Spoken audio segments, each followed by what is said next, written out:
All right, I'm calling this Newington Board of Education meeting to order. It is Wednesday, September 27th, 2023. The time is 7 o'clock p.m. Please rise as you are able for the Pledge of Allegiance. I pledge allegiance to the flag of the United States of America and to the republic for which it stands, one nation, under God, indivisible, with liberty and justice for all. Be seated. And I'll ask for the roll call, please. Michael Branda, Dr. Bruce Fletcher, Here. Danielle Droz, Here. Beth Mankey Hutt Wagner, Here. Richard Leverrier, Amy Parati, Here. Sam Sharma, Jessica Weaver, Here. Anastasia Yap. Here. I have Mr. Branda, Mr. Leverrier, and Mr. Sharma absent. Okay, so we have 6 present, 5 for quorum. We're all set. So now we're going to move on to agenda item B, which is our presentations of awards and proclamations. And we have a few wonderful ones tonight. I'm going to turn it over to you, Dr. Brummett, Awesome. for the everyday heroes. Grab these. Thank you very much. And both of our everyday heroes are online. And this is another opportunity where the word everyday hero actually resonates for true heroism. I am pleased to award tonight Miss Jen Checovides, and is it Sade Bennett or Sadie Bennett? Sade. Yes. Sade Bennett. Thank you so much for being on the line tonight. I wanted to let the board know that last week, your collective efforts saved the life of one of our preschool students who was choking in your classroom. And without hesitation, the two of you just sprung into action and performed the Heimlich, and the other person kind of removed the grape and frankly saved that young student's life. And I know we've all been trained, but you never know how it's going to really happen in the heat of the moment. And I might add that Jen has a very busy full-day pre-K classroom of 16 students. She's one of our pilot programs this year with a full day, full week. So we're all getting used to that. But even with all of those pieces going on, she just sprung right into gear. And Sade is fairly new to us. And even at that, knew exactly what to do and supported the teacher. And then the nurse was alerted to come down or to see the child. But by then, everything had been resolved. We did not have to call 911. It was handled completely in-house and beautifully. So you're both unable to make it tonight, but you will have this lovely certificate, which I will bring to you personally tomorrow at Ruth Chafee School, because I just couldn't be more proud and grateful, frankly, for your heroism and your quick response under tremendous pressure. So I will turn it back to you, Dr. Fletcher. Okay, would either one of them like to say anything? And we also have Principal Beverly Lawrence on the line as well. So I guess we can open it up to any of the folks from Chafee. Yes, please. If you'd like to, just open up your mic and go ahead and speak. Well, I'll start. Anyone who knows me knows that I'm never really at a loss for words, but I can't express enough how grateful I am for the two ladies jumping into action the way that they did. It was definitely a scary moment, but it turned out to be a wonderful event at the end of the day, where they jumped into action and they saved this little fella who was quite scared at the end of it all. But they not only did what was necessary to save him, but they then comforted him along with his classmates, as a few of them were a little afraid about what was happening at the same time. But they definitely made sure that the room was back to a nice calm after all of the events. And they remained calm, believe it or not, through all of that, which was definitely amazing. But I'm just forever grateful. Thank you to both of you ladies. You're very welcome. Thank you so much. It's an honor to be recognized. Thank you again. Yes, thank you. I'm just grateful to work at a school where I feel supported, that I have the staff in my classroom to help me in those sorts of situations. I'm just very grateful to be where I am. So thank you. And thank you very much. Okay, we'll begin board comments now. Anastasia, go ahead. Hi, I want to say thank you so much for everything. Jennifer was actually my son's first teacher ever at John Patterson. So I know her. You both, thank you so much. I mean, obviously we hear about things like this happening all the time, and the fact that you were able to spring into action and, save this child. There's no words for this. You're more than a hero. So thank you both so much. Ruth Chafee, love the school. It's gorgeous. Beverly, thank you. I've toured it. I love it. Yes, but thank you so much. You are truly more than a hero. Thank you. Okay, very good. Go ahead. I was just going to comment that I think, a lot of folks are CPR trained, are first aid trained, are Heimlich maneuver trained, and very rarely or never have to use it. And it's one of those things that I think certain people, true heroes, that you just snap into position and you do what needs to get done. But I also thank you for going above and beyond and comforting the other little ones in the room who were probably, as any little one would be, kind of nervous and wondering what's going on. So thank you for just kind of, keeping that calm and putting it all back together. We are so very, very lucky to have you. Thank you. I will continue this love fest here and just echo my gratitude and thanks to you both. I feel like we've had multiple literal life-saving hero moments by many staff this year, which is something we never want to see have to come to fruition, but so glad we have so much of our staff being able to come and step up to the plate when things are truly life or death. It is not something you necessarily go to get your first bachelor's and your master's in. I know that. But I think just shows that you're really prepared for any situation. So thank you for going above and beyond what we call our everyday heroes, which is you're teaching every day, you meeting the needs of every student every day, and then also just literally saving their lives. We cannot thank you enough. So please accept this award when Dr. Burma, and know that we all are there expressing our gratitude along when she presents it. Thank you.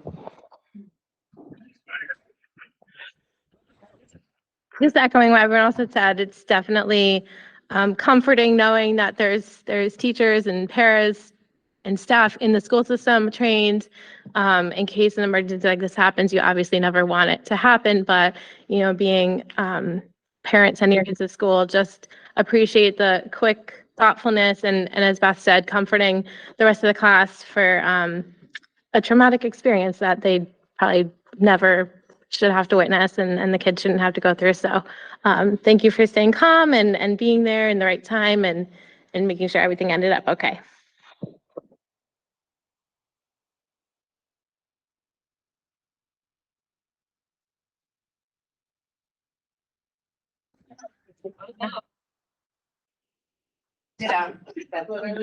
All right. Well, thank you once again for your heroic efforts, and we really do appreciate you.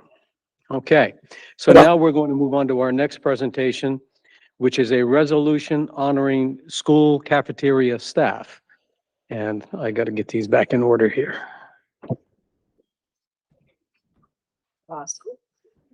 Okay, so Dana is online with us. Anyone else here in person? Come on up, our special other heroes that we have in the district. Why don't you come up here and stand, and I'm going to read this proclamation.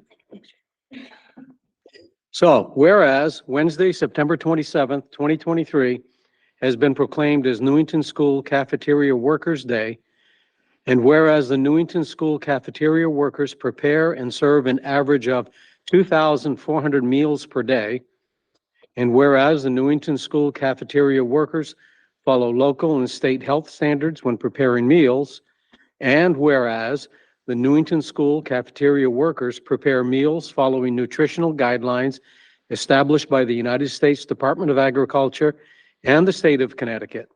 And whereas the Newington School Cafeteria workers have shown dedication and conscientious performance when serving school lunches. Therefore, we do hereby proclaim Wednesday, September 27th, 2023, as Newington School Cafeteria Workers' Day. Be it resolved that we urge all of the citizens of our community to join with us in actively expressing gratitude to Newington cafeteria workers on this very special day. Be it further resolved that the Secretary of the Newington Board of Education is directed to spread this resolution upon the minutes of this meeting and to provide a suitable copy for presentation. All right. Take a lovely photo here. Congratulations and thank you. Thank you. Thank you very much. And I'm going to hand this off. The two of you can hold that between you. And I'll just stand on the side so you don't run away. Beautiful. Awesome. Thank you. You can stay here for a moment. We have any comments? We'll start with you, Ms. Droz. I would. Oh, okay. Dana's here. Yep. Thank She's on the you. line. Dana, we're going to turn it over to Dana, then we'll let you ladies talk. Do you have a speech? No. No, they're leaving up to me. A little nervous. All right, Dana, go ahead. On behalf of my staff, I would like to thank the board and Dr. Brummett for this recognition. I'm a big believer that no matter what you do in life, you can make a difference in a child's life. And I was recently reminded of that when a current employee shared with me the following real life story. She was at a Yard Goats game this past summer. She was waiting in line in a concession stand. And when she turned around, she saw a former student that graduated from Newington High School probably about 20 years ago. She was completely, caught off guard, surprised, but he recognized her immediately. And she said he was smiling ear to ear. They actually hugged. They were talking, kind of catching up. And she said it was just great to see him again. And she did afterwards share with me that she remembered, the first time that she ever saw him going through the serving line. And then he seemed kind of sad. So she would ask him, are you okay? And he finally opened up to her that, his parents were getting a divorce and that things were pretty hard at home. And after that day, he would go to her line. They would talk a little bit. And she would always be like, you know what? Things are going to get better. Just hang in there. So they kind of just formed, a friendship. And she does remember, before he graduated, she told him, enjoy college, stay positive. You've got a bright future ahead of you. So again, she was just so thrilled that their paths crossed again. And she told me that he actually made her heart smile. So this is just one employee out of many employees who work for food services that really deeply care about the students, and they go out of their way every day to make a difference, whether that's giving a smile, asking how your day is going, or making sure what they like is available on the line when they go through. So for that, I'm very proud of my staff. I'm proud of what they do every single day. And so I just would like to say, thank you for all that you do and all that you do for the students in Newington. Great. Thank you very much. Again with you. She kind of took a little bit of my wind. So I have two things. So one, I'm going to do Jessica for a little bit, but so my sons, and my daughter didn't buy lunch a lot, but my sons would come home every day in high school and they'd be like, the lunch ladies are so sweet. And I don't like when people are not nice to them. And they're so kind. And like my son loved salad with chicken on it. And one of the lunch ladies would be like, you know what, if it's not here, ask, we'll get it for you. And he would talk about his classes, but he always had to bring up lunch and how sweet you guys were. So I do appreciate that. And I just want to do like a little shout out to Sue. I've seen you on social media, and when people, in a good way, when people say anything negative, you are great at like answering their questions. You don't take it personally. You give them facts. You kind of set them straight, but you do it appropriately. And it's hard when someone comes after you, and you guys do such a great job. And Sue, like I said, I don't know you, but Sue, I have seen you on those social media sites, and you handle yourself so professionally. So I just want you to know that it is noticed and appreciated. Thank you very much. You're welcome. Congratulations. Definitely just want to give a shout out to all of the people who are handling the food preparation and logistics for Anna Reynolds. I know it's a little bit of a tricky situation currently this year. Hopefully only another month or so. But it's definitely appreciated, dealing with the just overall construction in general. And I think the food has to be prepared off-site and then brought to Anna Reynolds. So my daughter appreciates getting fed at lunchtime. And then I know this year, the state actually gave grants for free breakfast at the middle and high school. So if that's bringing any extra students getting free breakfast, which I think is a wonderful thing, obviously there's extra preparation that's involved in that as well. So, but thank you for keeping our kids fed, healthy meals, breakfast and lunch. It's very much appreciated. You're just gonna hear the same thing over and over again, but no, it's truly like, as someone who went through K through 12 in the system, it's just been one of the best experiences. And I say that after going to like 7 dining halls at UConn, where I was like, it's just not the same, it's just not. I truly do miss that chicken salad. Like, we'll think about it constantly. My sister had it when, like, her last day of school, and she was like, you don't understand. It's so good. And so, yeah, between my sister and I mean, she had milk allergies through most of like her early years. And one of the things was always just like letting the staff know, letting the cafeteria workers know. And they were just so good about it. It was before like you could have a million different allergies. She was like, and so it was just always so meaningful to us. And, with so many kids having so many different allergies and meal dietary restrictions, just thank you so much for being so accommodating and being good to every single student that comes through. It was always a highlight. Like, every kid does say lunch and recess are their favorite times of the day, but like even in high school, it is my favorite time of the day. And truly, just so thank you for what you do every day. Even, Dr. Fletcher and I attended the honors breakfast the last spring, and it was just like getting served again by everyone. That was just so nice. And to just feed like that many people, that goes into that work is just not unnoticed. It's so much work, and it's so good. So I know there were so many compliments after that breakfast. And I just want to give a special shout out to Dana, who comes on multiple times during the year to give us some education or community education about the food program, whether it's, making sure that we can, she talked about advocating at the legislature for more universal free lunch, which we didn't get, but we can still advocate for, or just how the food program works down to like the tea of what we, the literal what they serve every day, and some beautiful pictures. And then my favorite was when she like started a presentation with the Casey Musgrave song of Rainbow. Like, that still sticks out of my mind of just like a very good presentation. So just want to say thank you guys for coming out and doing what you do every single day. One day is not enough, but here is a lovely award for that. So thank you.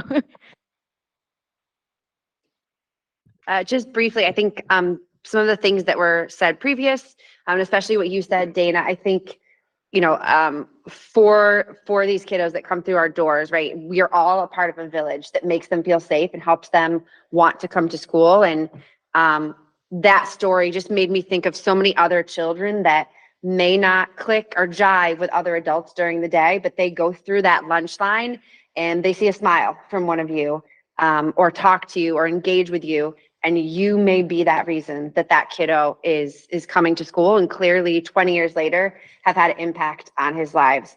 So thank you for everything that you do. You are so very appreciated in our district. Thank you. Thank you so much.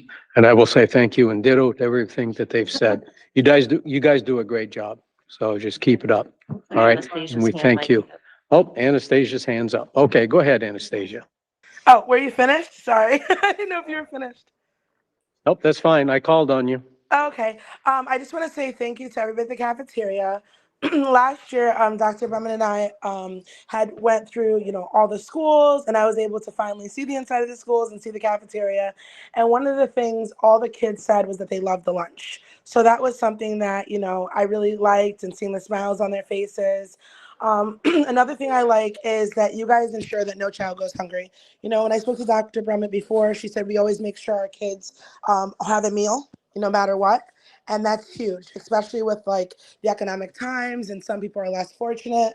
The fact that the cafeteria workers and even the superintendent and everyone in the school make sure that they have like a nutritious meal, or just something, is huge. So thank you guys for that. Thank you for caring and making sure all the kids eat. That's huge. We'd hope everybody does that, but just to know that Newington does that is huge. So thank you for everything. And like I said, the kids liked it when I was there, when I walked through. So thank you for everything. Thank you. Thank you. Thanks for coming out. Pleasure. All right. So we are going to move on now to the resolution honoring school security officers. And I'm going to ask you to do me a favor if you would read this one when we're ready for that one. Yeah. Honest, sir.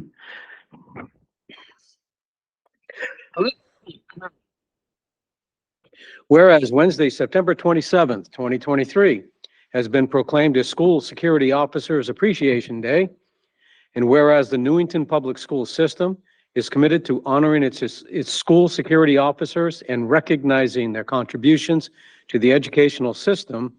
And whereas the school security officers are well qualified and dedicated to the safety and security of students, faculty, staff, and visitors at the schools. And whereas the school security officers maintain a safe and secure environment for effective teaching and learning. And whereas the school security officers establish a strong presence in the schools and develop friendly relationships with students and staff so that everyone feels comfortable coming to them when they encounter security issues. And whereas it is the desire of the Board of Education that the school security officers should be made aware of their appreciation. We do hereby proclaim Wednesday, September 27th, 2023, as Newington School Security Officers Appreciation Day. Therefore, be it resolved that we urge all of the citizens of our community to join with us in actively expressing gratitude to our school security officers who represent an investment in excellence in our community. Be it further resolved that the Secretary of the Newington Board of Education is directed to spread this resolution upon the minutes of this meeting and to provide a suitable copy to the Director of Security.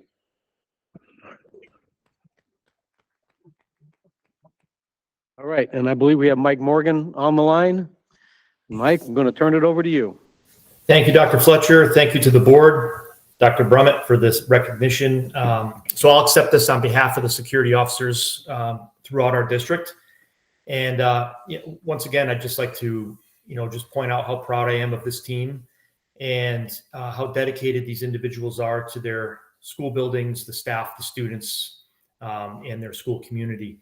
So thank you for the recognition, and I will certainly share this with the team, who are the ones that perform in a way that deserves this each and every day. Thank you to the board for continuing to support us. Thank you. I see that we have Dr. Brummett, Mr. Farisi, Mr. Jacomowitz. A lot of times behind the scenes, we have to do some work together, and we get nothing but incredible support from those people. And I can't thank you enough for that, because without that kind of support and without that kind of dedication, the team as we have come to be just wouldn't exist. So thank you for all that. Much appreciated. And I will certainly share that with the staff. All right, thank you very much. Are there any security officers online that would want to speak? I think they elected me the spokesman tonight. It looks like that, Dr. Fletcher. They're resting up for a busy day tomorrow. I think they're preparing for a big day tomorrow. That's what's going on. That's good. Hopefully it's a good day, right? That's right. All right. So we will begin with comments. I'll start with you this time if you want. Okay, we'll go with Amy. We'll shake it up. All right. Well, Mr. Morgan, thank you for keeping our kids safe at school. I know you've given presentations in the past, and there's a lot that goes into keeping the kids safe, all 8 buildings, I guess, with the transition, but all the schools, you work with our community fire department and police department, and as you mentioned, the administration. So it's a lot of moving pieces, and we just appreciate your work and the work of everyone in the buildings itself. So thanks.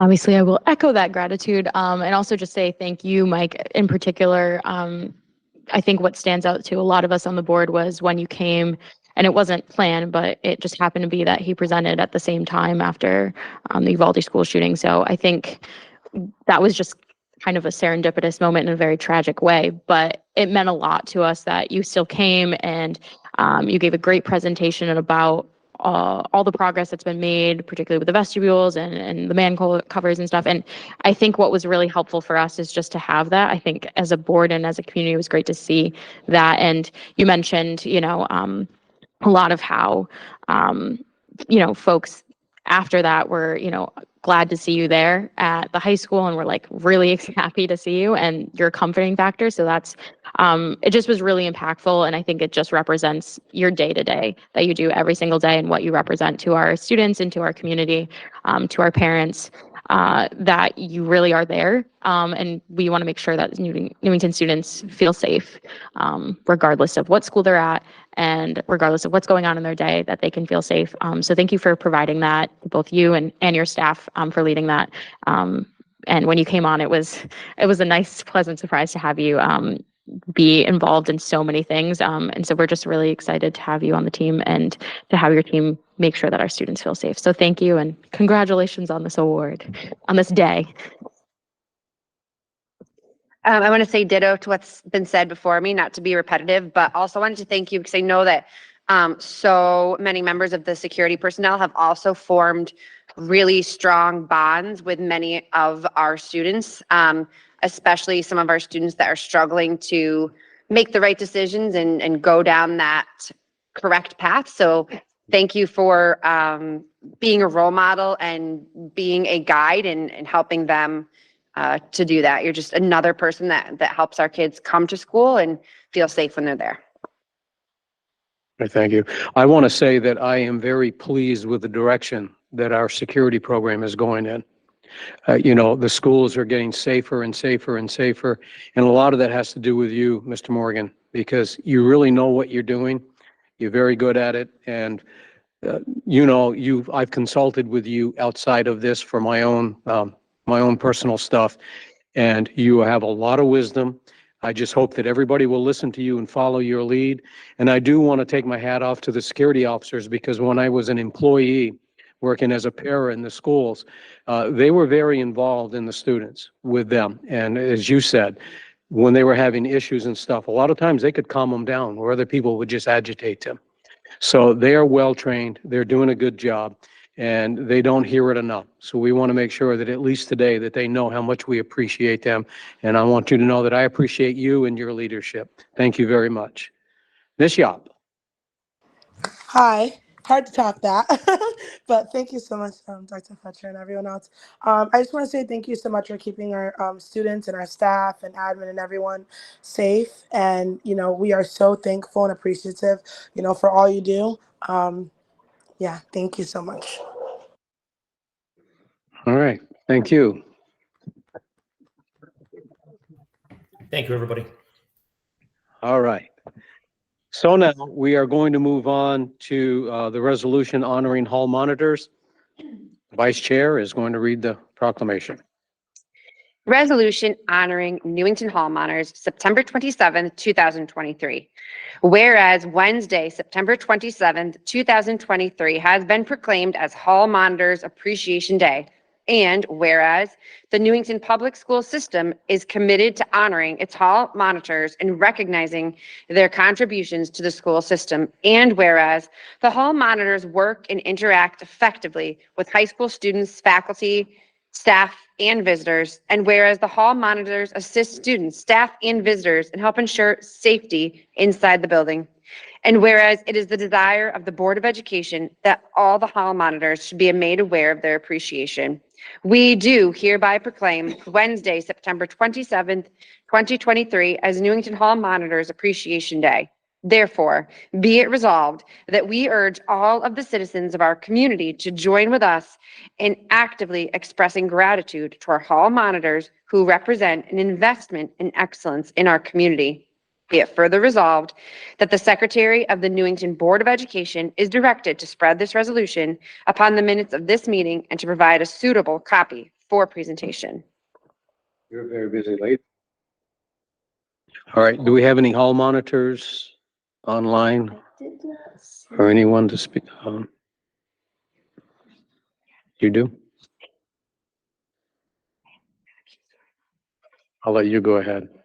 All right, so I think as I hear all the proclamations today, or the resolutions, is that we need to remember that schools aren't just about teachers, and everyone plays a part in our kids' education and their emotions, and everyone's going to connect with someone different. And so the hall monitors, again, just like it's someone that my kids always talked about, but there's a hall monitor who has since passed away, who was at Newington High, and his family is he was very into Newington baseball, and they sponsor a like a beginning of the year thing for the baseball team every year. And the wife comes, and I think she might be a monitor there too, and she's so proud. And the dad was just so proud of his students, and he considered them his students. So even though he wasn't a teacher, so we're so big on labels, but we need to remember that even though you're not a teacher, you're still a teacher. And so thank you to the hall monitors. Again, thank you to the people who work in the cafeteria and the security guards. We all make it work for our kids. So it's really appreciated. Take it up. Just quick little anecdotal story. My neighbor shared with me recently. Her daughter has quite a lot of piercings on her face and tattoos and just a lot of things going on. Her hair is some really cool colors. And she often gets kind of looks and comments and whatnot. And last week, upon going to the restroom at school, one of the hall monitors stopped her, and the girl was sure that she was going to get the usual questions or some type of judgment. And the woman said to her, "Young lady, you are the most creative person I've ever seen." And her daughter just said that truly made her day. And now every day she beelines around the school to go to that bathroom so she can talk with this woman. And the woman has kind of said, did it hurt? And she shared with her that she always wanted to get her nose pierced, and just kind of this cute conversation to this girl who was feeling kind of ostracized and like she didn't fit in there, and the adults just didn't see her, was seen.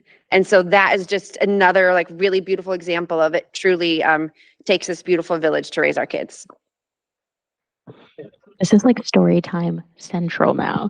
But I think I think a lot of us all have connections to the school that make it special, right? So for me, it was, and she sadly has passed, and it's honestly, it still to this day is really hard to talk about. Gloria Brown was just an incredible hall monitor. And every time, listen, she kept a tight ship, okay? Because the amount of kids going to chorus and band at the same time, it's half the high school going at that time. And she would be so helpful, especially when women's choir of I don't know, 120 women that all had to go to the bathroom at the same time. No, she was not having it. And she would help Mr. Clark just kind of reel everybody in. And she was just so joyful and so fun, and truly one of my favorite parts of the day, just to kind of see all of them try and finesse going to the bathroom. She's like, I'm not falling for it this time.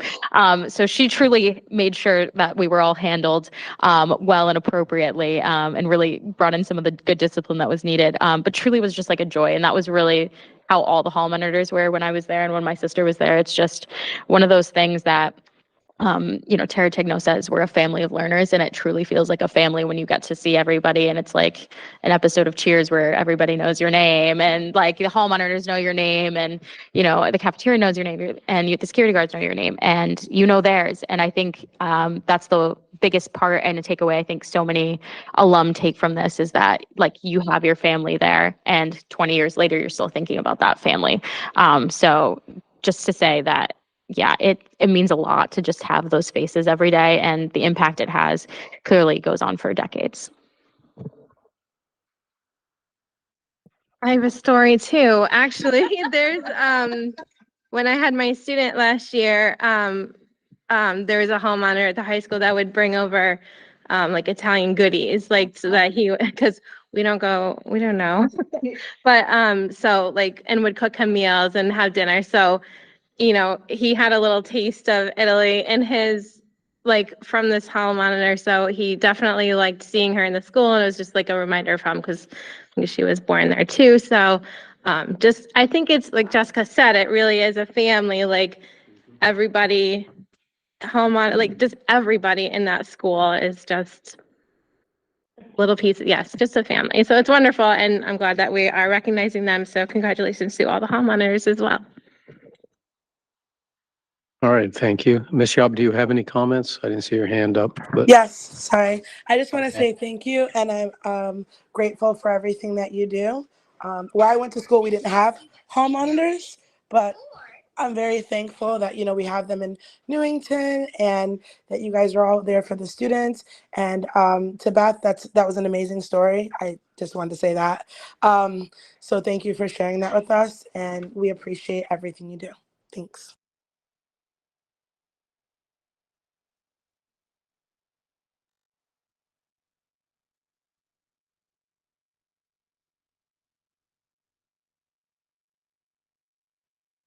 But he was only sustained minor injuries.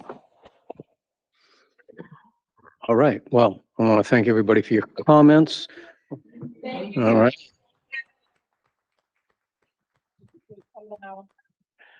All right, so now we're going to be moving on to agenda item C. This is public participation on any matter related to board responsibilities. If you're here in person, you may speak. We'll ask you to go to the head of the table.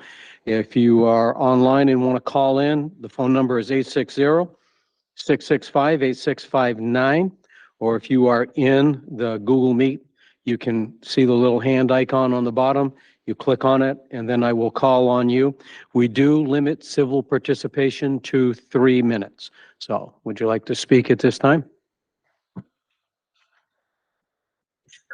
Just ask that you state your name and the street that you live on, please.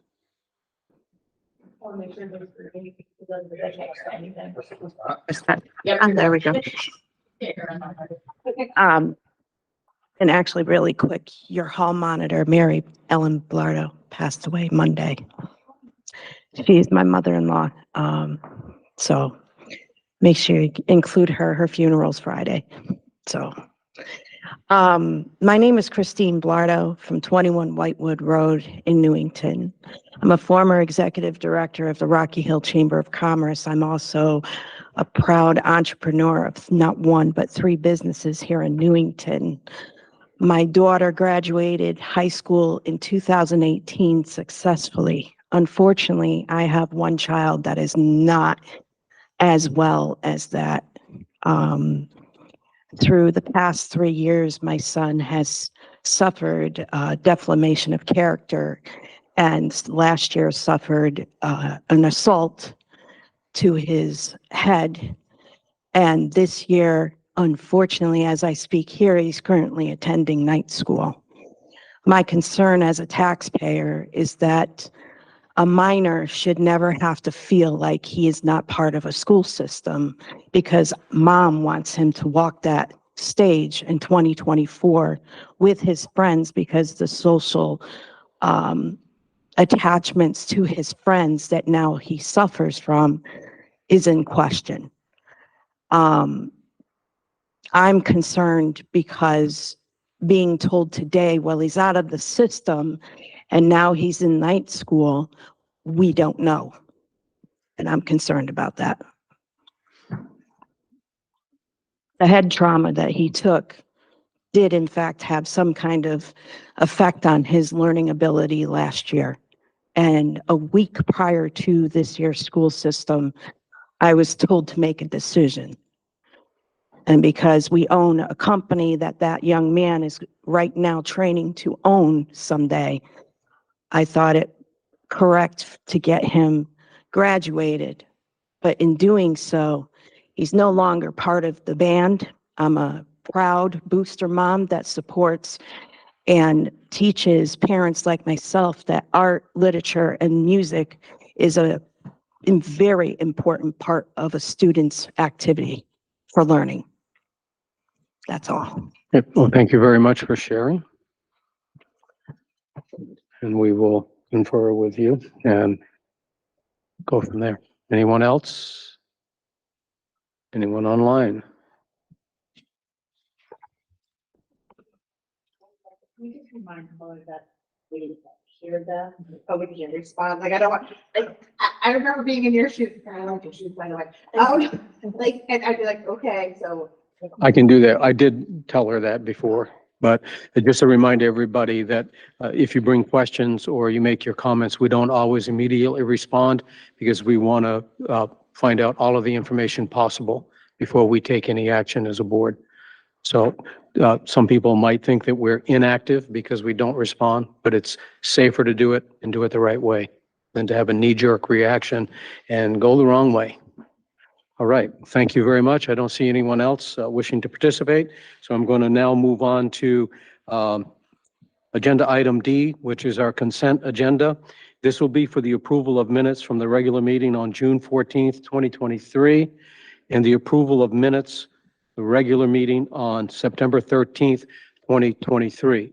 Now, if I don't have any objection from anyone or any corrections that need to be made, I will accept a motion for both of those to be approved. You want just the full consent agenda? Just motion to approve. Motion to approve the consent agenda.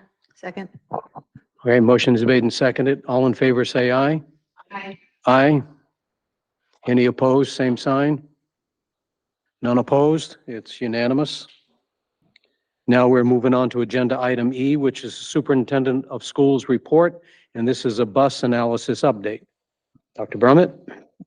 Thank you very much. I won't read the overall report that's you got as part of your packet. It provides some general updates about the start of the school year, and I'm assuming board members would read that at their leisure. I did want to follow up with, for some reason, Craig, the links are not working.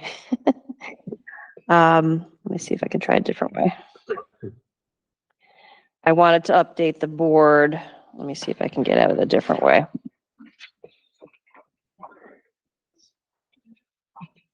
All right, now it seems to be working, but I don't see it flashing on the screen. Sharing a different tab, just have to tweak your tab sharing. You're sharing the PowerPoint, not that document. Okay, there we go. The board had asked the last meeting whether the referendum notification would be sent out to all taxpayers or just folks who are going to be voting by absentee ballot. And this handout is the only thing that folks receive if they're absentee ballot casters. However, and this is it's about the size of an envelope. It will be also posted at the voting areas the day of the election. And once there's also a cover page that is being reviewed by the town's attorney. And once that's approved, we all plan to put both this and that cover letter on our respective websites, both the town as well as the school system website. And that basically, and as the board knows, this is the quiet period, so all that can be stated is very factual information. And this just states the particulars of what the bond is for, the amount, and, who's in charge of making things and the history of who approved it and that we've applied for a grant. So, and it also states the costs. And the board is very familiar with all of these. So, and it just lists the polling. And I'll be sharing this as well with parents. Again, we are not allowed to speak pro or con to it, but we are allowed to provide just factual information. So in answer to the board's inquiry last board meeting, this is what goes out again to absentee ballot voters. And it will be something that all folks who vote in person will see at the polling stations on the day of the election. Okay. Now, oh, pardon me. Yeah, I think Mr. Branda brought this up last time as a concern that it wasn't mailed out to everybody in town, which I don't know the rules on that, but that was the concern, is that being, in going to vote, it's a lot to read and digest if you need to make a decision that day. Hopefully people are doing their research beforehand, but is there any way that as a school system, you can send out this factual information in an email blast to everyone? Okay. I'm allowed to do that via Parent Square, only like as a factual update. I will include this, and if that cover letter is approved, and I'm also going to post it on the website And the town is going to post it on their website. And when it goes on the town's website, a banner goes across that it's a new posting. Hopefully that'll, grab people's attention. But yes, it will absolutely go out, very shortly, closer to election day. So parents are aware of what's happening in the school system relative to election day. This is like a technical question, but oftentimes these are on like not the same lines as others. Like they're on the back sometimes, they're in weird places on the ballot. Is there any stipulations regarding sending out information about where it will be on the ballot? I can answer that one. Okay. I used to be a poll worker. Yeah. Okay, so what a poll worker is instructed to do is explain everything that's on the ballot. Yeah. So when they would come to get the ballot from you, the poll worker is going to explain and going to show them before he hands it or she hands it to them. So they try to make it as clear as possible, and then there's I know it's usually just a lot when it's there, and I'm like, are they going to know where it is on the ballot too? Because it's also a longer question, not a name. So just wanted to make sure that people are clear, because sometimes it's an issue not of substance, but of actual location. Yeah, it is their responsibility to do that. We'll get on them. And they're usually very diligent about it. Except those that cover during coffee break that don't want to be there. All right. Okay. So, Any more? Okay. very good. And, you'll hear more about that as I'm able to release that onto our website. All right. Now, I had promised the board an update last meeting. We had a citizen here concerned about our bus protocols and how we make a distinction between ridership or walkership. So I worked with Dean to pull together a preliminary analysis. Again, I only analyzed the neighborhood in which that citizen resided in so people could understand the impact of that request. Obviously, I've asked Dean to do this comprehensively for the whole district. So let me just go through this. Again, the area in which the citizen resided in from last board meeting was the Hartford area neighborhood. So currently, I wanted to just quickly remind the board that we are below state guidelines for kids who get bused. We reviewed those today, myself, Dean, and Aaron out of the bus garage. The state indicates that kindergarten students can walk to school if they live a mile or under to the school system. However, our policy is that all kindergartners are bused. The state recommends that students in grades 1 through 3 actually must live a mile or over to get a bus. Our qualifying distance is 0.75. And the reason there's a star by that 4 is at grade 4, the state recommends that a 4th grader could live a mile and a half from the school. Are you trying to share that on the TV? I am. Oh, no. There you go. Sorry, guys, there's new apps on this Google. Okay, let me start from the top. So kindergartners, as everyone knows, we bus our kindergartners, but the state guidelines are that kindergartners could walk if they live less than a mile from the school. Grades 1 through 4, we bus, the state guideline is 1 mile. We have a guideline of 0.75. And in fact, the state goes up to 1.5 miles starting with grade 4. And we allow 4th graders to be on a bus if they're 0.75 miles or greater from the school. Grade 5 through 8, the state guidelines are 1.5 miles. Our policy is 1.25. And grades 9 through 12, state guidelines say 2 miles. We're at 1.75. I just put in the last column our differences between our policy and the state. As you can see, we're below in every measure. In other words, we have less qualifications or more people riding buses. Just so the board's aware, there are numerous protocols that we follow each year to ensure that our buses have maximum capacity. Dean's office sends out a survey annually to ask parents to respond whether they plan to utilize buses. Now, granted, not everyone responds to those surveys, but it's at least one of our outreaches to try to get a handle on how many. Buses at the secondary level are routinely booked over capacity because we understand that there will be kids who just don't ride the bus, even though they're eligible.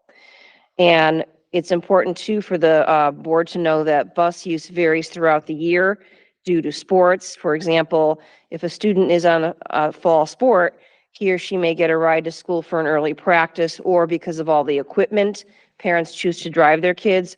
But once the season's over, they often go back to the bus. A practical matter as well for high school students is, as the year rolls along, some kids get licenses and begin to drive to school. However, sometimes they lose permission to drive to school, or the weather gets in play, or the car's inoperable. So those kids can sometimes vacillate between driving a car to school and actually hopping on the bus, and weather. Some parents are hesitant to let their children walk or drive their own car in bad weather, whereas they would hop on the bus. Thank you. Just one quick question, because I know this came up last week and as you were talking about this. So when these surveys go out and parents either respond that their child will or will not be taking the bus, let's say that myself as a parent, I say that they will not be taking a bus. And is my stop, or is my child still counted as a possibility of a rider on that bus? Because I know one of the concerns that was brought up is that there are buses going past houses where kids could use the bus but aren't, and therefore there's an appearance of empty, unutilized seats. And that I will get into in my next slide. So let me just do that. It might be easier for me to explain. Oh, pardon me. Anastasia, you have your hand up. Sorry, I had a question last time, but I'll wait until you guys are finished. Okay, thank you. All right. I know many parents have voiced, and I get these are typical for appeals that come to my desk, are concerns for safety. So these are some of the things that are considered when making decisions about whether a bus, an area is a ridership or a walkership. And sometimes it is less than our guidelines for a variety of reasons, such as sidewalk access. Are there crosswalks? And I get often asked about, why don't I assign more crossing guards? I don't determine that. There's a police officer that I believe his name is Officer Dean. He determines areas that seem to require a crossing guard. Certainly, if we become aware of an area, we can petition the police to consider it, but those staff are totally assigned and monitored by the police department. This year, ironically, some students that normally wouldn't get a bus are riding the bus because there's been so much construction on the streets, and that can take away sidewalk access. So we always, when parents alert us to that, or we get updates from the town, we will, Dean and Aaron will assess the area for safety. And if the lack of sidewalks creates an unsafe situation, a bus may be set up temporarily. Last week, or at our last board meeting, it was commented about, well, where do you really start the calibration from or calculation from whether a student is a walker or a rider? Per Dean, they start the measurement from the edge of the student's driveway all the way to the front door of the school where the student would enter. So it doesn't start from the front door, though that's a pretty negligible amount anyway. It's the edge of the driveway to literally the front door of the school, not the school property, which would be a little bit further away, but the actual front door of the school. Now, here's kind of where I think board members may have their biggest inquiry is, well, how do they determine, how buses are utilized, and why do some buses appear empty or less utilization? So these are all the buses that are in the neighborhood of the citizen that came to the meeting a couple weeks back. And these are all the buses that run in that area. Now, I do have a map here, but if you're like me, this map's not going to make a whole lot of sense to you. It's a scatter plot. So all those dots the blue dots all mean walkers. Oh, it didn't pop up. Oh, great. Let's see if I can share this tab instead. Yeah, I'm not but just so you know, all of the color-coded boundaries are bus areas. And if the dot is blue, it's a walker. If it's another color, it's a student who's eligible for a bus. Since I was worried that people wouldn't make heads or tails of that, much like me, I wanted to do it in a table format. So there are 4 buses that travel to that neighborhood. And as you can see, and just in the red below, bus capacity is 46 students. So bus H was scheduled to have 73 students this school year. Clearly, If all 73 had shown up, we would have had to add another bus. But our average daily ridership for bus H is 43 students. And again, this is literally counting the kids over a period of 3 days to see how many kids are on the bus. So one could argue, hey, you've got room for 3 more. But there are 29 kids in that neighborhood who would walk on or around that same bus area. Then we've got bus G. Currently, there's 56 kids assigned, just 27 kids average ride per day. One could say 19 kids could join on, but there are 52 kids within that general area that are walkers. Again, bus B, there are 62 riders assigned, 40 ride it every day. That gives us 6 more seats potentially, but there are 32 kids in that neighborhood that would be in contention for those 6 seats. And lastly, J, and actually this is the bus of the citizen's child that came to the board meeting. There are 36 children assigned to that bus, about 28 ride it every day, which leaves potentially 18 seats for 20 students in that general vicinity. And we are in the process of doing this across the district. Each bus has, like I said, 46 students on it, which is 2 per seat. So as you can appreciate, this is a bit of a challenge about how would we manage that. And because, that's another important fact, because of these 73 students assigned to the bus, maybe they're not riding it right now because of sports, because of broken leg, because of currently grandma can drive them to school, and their situation changes, they will always have first dibs on a seat because they're within our board policy for riding a bus. Much to the question that was asked earlier, yes, I can answer the survey in September and say, no, I'm not riding a bus, but then something happens in my life. Car issues, job issues, I no longer can drive my child to school. I have every right to say I want my seat back. We can never say, oh, well, you checked no on the survey, you're out of luck for the full year. So we have to abide by our policy. And while it would be feasible to offer these seats temporarily to students, it would be a very challenging thing to manage because of the comings and goings of bus ridership. So that is an important consideration for the board. And that's really the gist of this presentation, just a quick snapshot of how we make determinations about bus ridership and some of the complications with changing our boundaries or changing who gets on a bus. Ms. Droz? So it's kind of like a comment question. So, and we have policies in place that maybe they need to change. Excuse me. So I understand that I feel like years ago, well before you were our superintendent, that your predecessor had a thing where it was like, if there was open seats and there was going to be open seats, then it was like a lottery basically, so that those seats weren't empty, right? Because the last thing we want to do is have empty seats on a bus. We're paying for those buses. They should be full. So maybe moving forward, we can look at some, and I know my time is short. I only have 2 more meetings, 1.5 after tonight. But maybe that policy needs to be looked at, and it's a lottery, and with the stipulation of if that seat is now needed, you're bounced out of the lottery. And then maybe we need to look at, like, if you say your kid's not going to ride the bus, that's fine. They can have, but you need to notify us 24 hours in advance if they need the bus or something along those lines. I feel like that survey, like COVID, like we had to say, like, we weren't going to use the bus. I remember those COVID years. Yes. And so we had to kind of like make that commitment, and we had the choice of morning, they were going to take it in the afternoon, or they weren't going to take it at all. So maybe we need to look at that, because especially that last bus, that's a lot of empty seats. And I could see why, if I was a parent and I was watching that, I'd be a little upset and curious too, so. Jenny, definitely. Michelle? Oh, were you done? I was gonna say, like, even Jay, now that you put it back up, like, it has 10 empty seats right now. Like, even if everyone who was assigned that 36, there's still 10 empty seats. If there's 10 empty seats, throw it out to a lottery.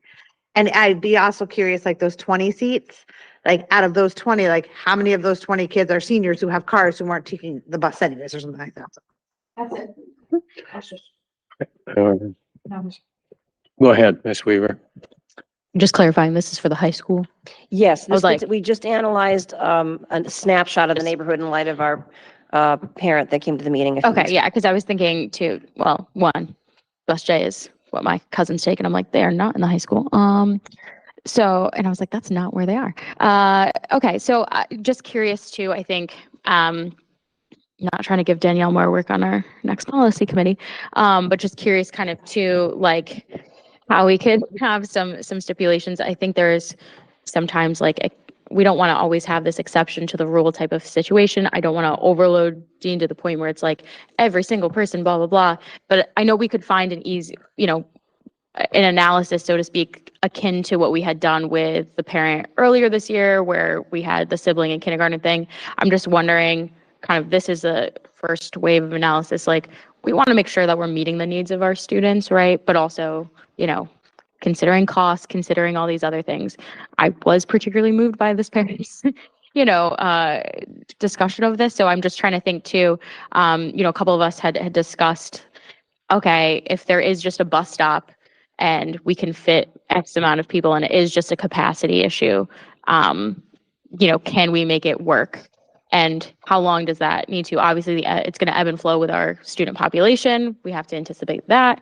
I'm just trying to figure out what's the easiest way for a solution in this kind of situation, and knowing that it's not just going to be this one instance. It's going to be X amount of instances across the district when we do an analysis on every other area, as well as not just this year, but years to come. So kind of what is a feasible plan to address this is kind of where I'm going with that. It's a TBD, I'm guessing at this point, but It really is. What I asked Dean, how soon would you have the full analysis? And that's still a week or two away. But his suggestion would be for him to come meet with any subcommittee that would be developed to further flush this out. And he could, kind of share some of the challenges, and maybe the board could have ideas. I think the issue that most bothers him is if we allow kids on the bus in light of certainly there's no one going to deny right now there are potentially capacity opportunities here, but what if that changes and we have to retract that offer? Is that a concern? It would be hard for someone to get the privilege and then 6 months later say, sorry, you're no longer eligible. That could be, because if we were, let's play this out further. If everyone on that final column were afforded a bus and we wanted to stick with that, we'd be adding buses. Okay, so we're going to go with you, Amy, and then Richard online will go to you next. Amy? Yeah, thank you. I know obviously, well, actually first I just want to thank Dean. I know he's not on, but thank him tremendously and Aaron for the work that they do to create the bus routes and to make sure the students that are that get a bus are getting that the transportation to school. And for following the policy as written. I think that just want to say that he's not doing it to be mean, like not offering buses. He's literally following the policy as written. So he's doing his job, and just want to appreciate him for doing that. But with that said, I think that we definitely should have more discussion on this. And I would love to hear, the ins and outs of everything too.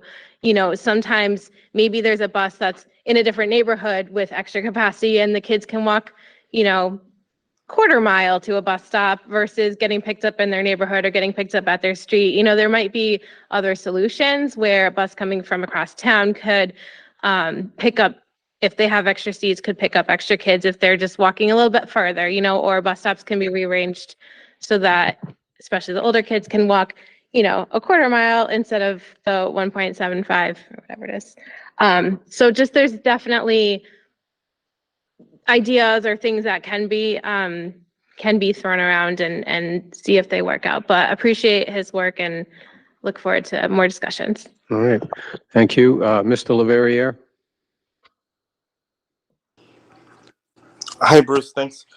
Number one, I just want to go with when we were listening to the parent the other week, safety is, of course, the absolute number one consideration, and we should keep that in mind. We should also have an elementary school preference, but at the same time, we have to balance with traffic in town. Traffic in town. I mean, people are coming and going to work. We can't have bus stops every 15 feet too at the same time. And I do want to point out that, you know, when we did have this discussion earlier, I thought that it should have gone to the committee back when we had the original pilot program vote, and I think that this could have been fleshed out better. I would like to remind the board that, you know, we probably could have did a better job if we sent it to committee back when I suggested that. But thank you, Bruce. Okay, so Ms. Weaver and then Anastasia Yop will be next. Go ahead, Ms. Weaver. Just curious. I think the main concern was like after school, not the morning. Just wondering too what the options are because late bus is like a free for all kind of thing. So just curious how that would like play into it. If you know not that I want the child to have to stay after or whatever, but there's always that flexibility as an option where you know if they live a certain, they can get that same bus stop, which apparently is right there. If they ask, I mean, I'm just thinking of flexibility. Those are definitely not always to capacity. At least when I was there, for late buses. Obviously, those are on Fridays, but that's just something I think that could maybe be an option as like option C as well. Like, could we arrange stuff if not, and see where the late bus also has an option? Just I'll add Thank that you. to the list. Ms. Yop. Hi, I'm sorry. I was just confused, and maybe you can clarify it, anyone. What were we talking about in this instance? Just that high school route, right? We're not talking about doing all the schools? Just the high school one, right? This is just a high school. This scenario is strictly about a high school scenario. We Okay, are that's what I analyzing thought. all the Okay. routes. Okay, I was just curious in regards to that. Also, yeah, that's just the only question I had because I had heard others comment about different things, so I was confused. I just want to make sure we're just focusing on the high school still. Yeah, that was my only question. Sorry, just wanted that clarification. That's what I thought at first. Thank you. All right, Ms. Pirani. Well, I thought Dr. Brummett had said that this particular slide and these 4 buses are high school routes, but Dean is analyzing all buses, all levels. That's all correct. schools. That is correct. Okay. Are there any more questions? Did you have more information to share, or is that it? That is it. Just that I wanted to make sure the board knew we had done some analysis, but we will continue. My recommendation would be as we get deeper into the work that it become a subcommittee work because it's going to probably get very detailed and people need to be able to flush out ideas and, you know, raise concerns and all of that. Okay. Yeah, that's just what I was going to say, that now that this is kind of taken, I think when we were talking about the kindergarten bus situation, that to me felt different, like a different situation. This is a larger scale analysis that we're looking at to really utilize our busing program. So I think that moving it to, I think, policy committee, and then bringing back here and then doing this further analysis is definitely needed. But just wanted to be clear that this is a different situation than the kindergarten pilot that we were talking about last year. Agreed. That was a very time limited exceptionality. This would be potentially a sweeping change. All right, Ms. Yop. I would like to propose that we have a policy/finance committee meeting joint, just in case it costs anything to add all these, additional children. So I'm gonna, ask, can we do that? Because if we do go forward with this and there's a cost associated with it, I think the finance committee should also be able to take a look at that as well. Well, I would say that you're going to have to wait for the next board to be seated because there is not enough time between now and the election to be able to do this anyway. We're not going to have enough data to even move this on to a committee. This is going to be something for the next group to be able to do that. Your suggestion is a good one, but we'll bring it up in the next meeting, see where we're going from there, see what kind of information that we have. Okay, thank Ms. you so Weaver? much. Yeah, I just like guess in the meantime, can we kind of address the parent need too? Like, is there a way to maybe address the late bus thing? I just want to make sure, like, Well, the late bus is an option. Okay. Kids just have to sign up for it. Right, right. So I'm just wondering if there can be, like, even if it doesn't matter the distance, right? Or I don't does? believe so. I think once they sign up, there does become a limit. But usually, they announce it over the loudspeaker, come sign up for the late bus. And as long as they have I want to make capacity. sure the parents' concern is addressed, in a timely enough manner, especially as it gets colder and those kinds of things. We just want to make sure, like, there's some sort of solution while we're trying to work on a more broad solution, if that makes sense. Yeah, let me look into, make sure my facts are correct about late buses, and then I'll reach out to the parent. I did let the parent know that we'd be talking about it tonight. Okay, yeah. All right. So very good. All right, now we're going to move on to new business. And we have just one item for the new business, and that is discussion and possible action of the budget 2024, 2025 guidelines. Dr. Brummett, did you want to share about this? This was brought up at our previous meeting, so tonight there would be a motion. But just to recap, this is basically our budget overview, the budget process overview for the coming budget season, which is going to be in front of us very quickly. And this just outlines our protocols. And when we ask our principals to submit their requests and other administrators, and that process expands November through February, frankly, right up until I present to the Board of Education.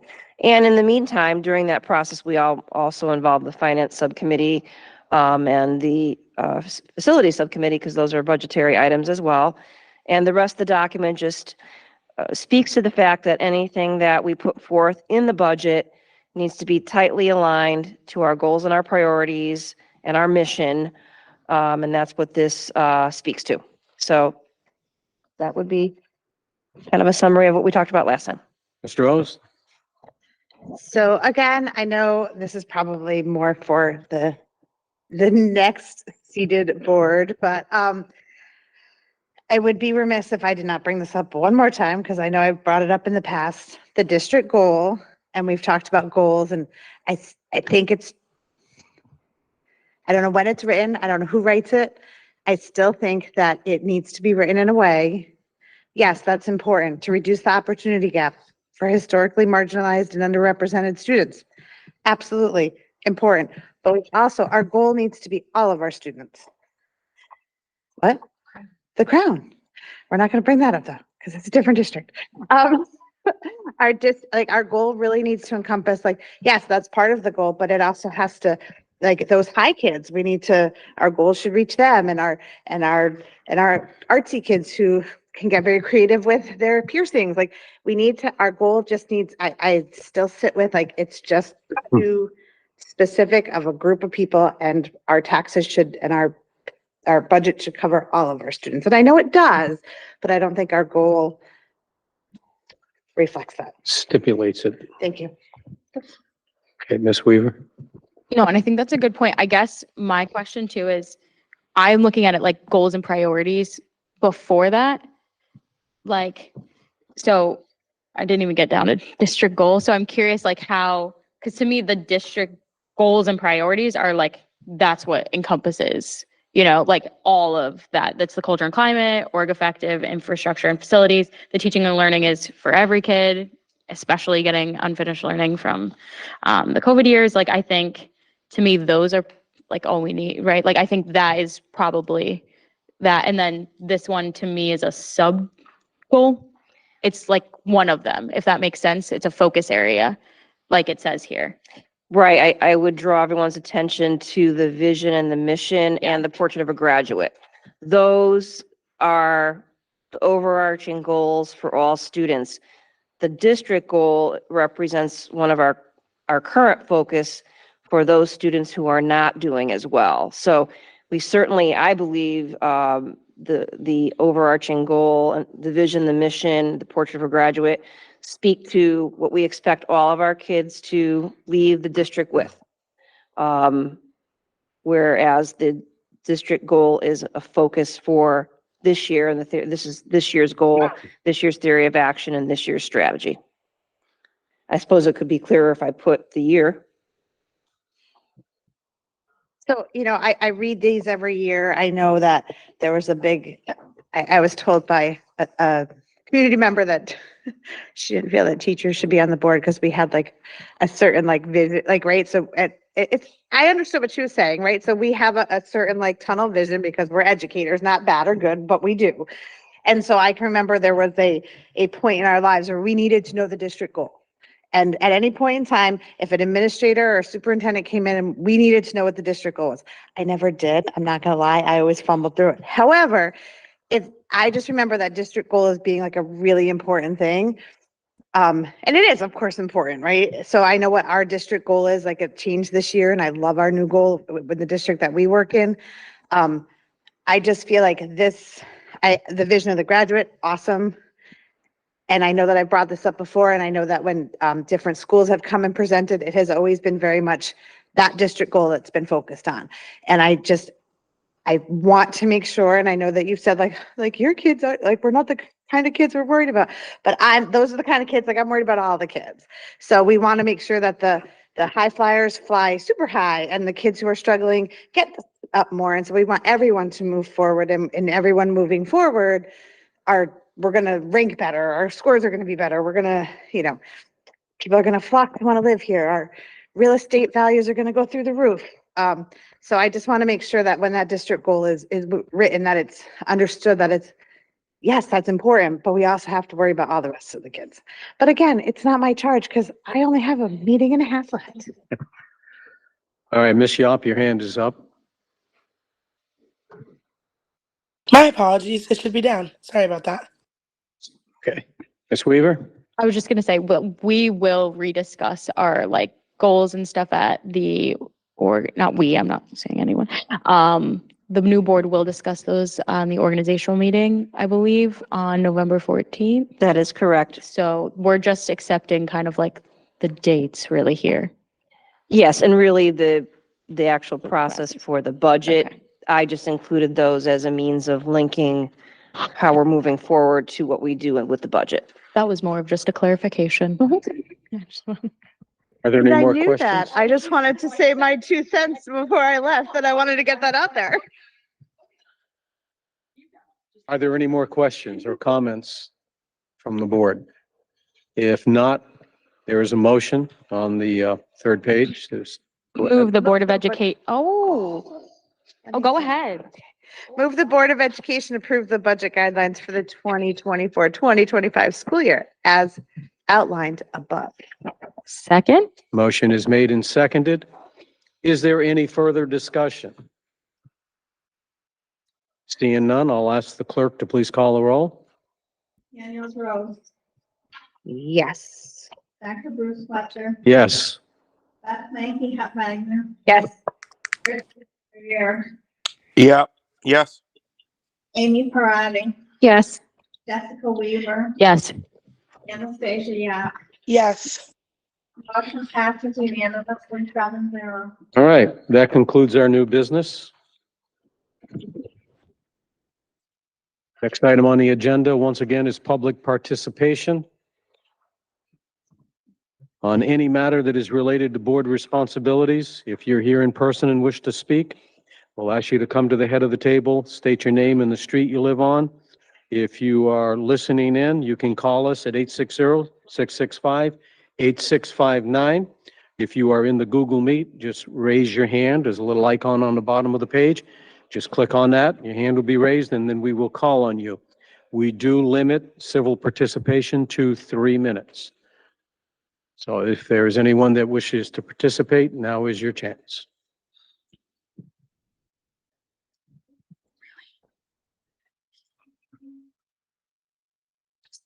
Right, there's nobody online, there's nobody here in the room. I am going to, Just wanted to say one quick thing. This is not directed towards you, Mr. Rose, but I think the voice of an educator on a board of education is paramount. And I think what makes for a good board is members of the community who have many different backgrounds and bring that perspective to the table. So we do the absolute best work for every single student so that no matter where they are reaching their potential. And then going above and beyond, and that every single door is open to them. And I feel very fortunate and very appreciative and grateful for my opportunity to have served on this board as an educator and to share my experience and intuition and perspective, and to advocate for the teachers of Newington who are some of the best educators I have ever met. So I hope that there's always going to be the voice of an educator on this board who can share that and who can be that person on the inside to advocate for making sure that everything's the best it can. Thank you. Beth, you kind of stole what I was going to say, but Danielle, I heard you say that and I like cringed a little bit because I really do appreciate the perspective that you and Dr. Fletcher and Beth bring to the table. And we're greatly going to miss you guys because you chose, or you were not on the ballot this year. It was a choice. But yeah, exactly what you said, Beth. I think that, you know, I'm a parent, I'm not a teacher, but I have a perspective, and Jessica was a former student, she has a perspective, but having that teacher voice and Bruce, you've been in the schools just everywhere, it seems, like Yeah, I taught every Noah. job. But yeah, it's something that we're definitely going to miss after the next meeting. So we appreciate you. Thank you. Thank you for being here. Thank you for the kind words. I want to thank you for bringing it up and thank you. And I appreciate it. I did state my opinion, and I am a firm believer that everyone is entitled. And I know you guys feel that too. Like, they were entitled to their opinion, and I heard what they said. And I did say very similar things, that teachers bring a perspective that other people might not see. And you're right. So I am going to miss bringing my love, and I know you will too. For what I do for a living, and having that, you know, hopefully do good for Newington. But I trust that it will continue when we leave. I believe it will. Okay, so any other board comments, Ms. Weaver? I mean, who's gonna bring up IXL? Come on. I will. Desmos, yeah, sorry. See, we are doing IXL. We are using IXL. Yes. Yeah. So I'm gonna bring it up, and then we'll bring it up. No, I think what's great is having these perspectives. And then I just kind of want to do a regular board mark is I think we all have assignments, for those who don't know, for PTOs and PTAs, and just getting to attend eGreens is just awesome. They're just such a cool group, and I saw like a lot of new parents this year, so that was like their first meeting. So just wanted to say, for those who don't know, we attend PTO meetings. We have a lovely rotating schedule, and they have some really good events. So please check out if you're in the eGreen community or whatever PTO, PTA committee. They really do like the lifting of so much, like genuinely. They're so well run. The treasurers, secretaries, everyone. And I know some have been on there and then come up to this board. And I just wanted to say thank you again. I know we'll have our PTO, PTA appreciation, but it's always good to kick off the year with another great PTO, PTA. It's PTA? It varies, tax. Okay, so yeah, go eGreen, my alma mater. All right, any other board members wish to make comments? Online board members, it's your opportunity. All right. Motion's made. Second. All in favor, say aye. Aye. We are dismissed.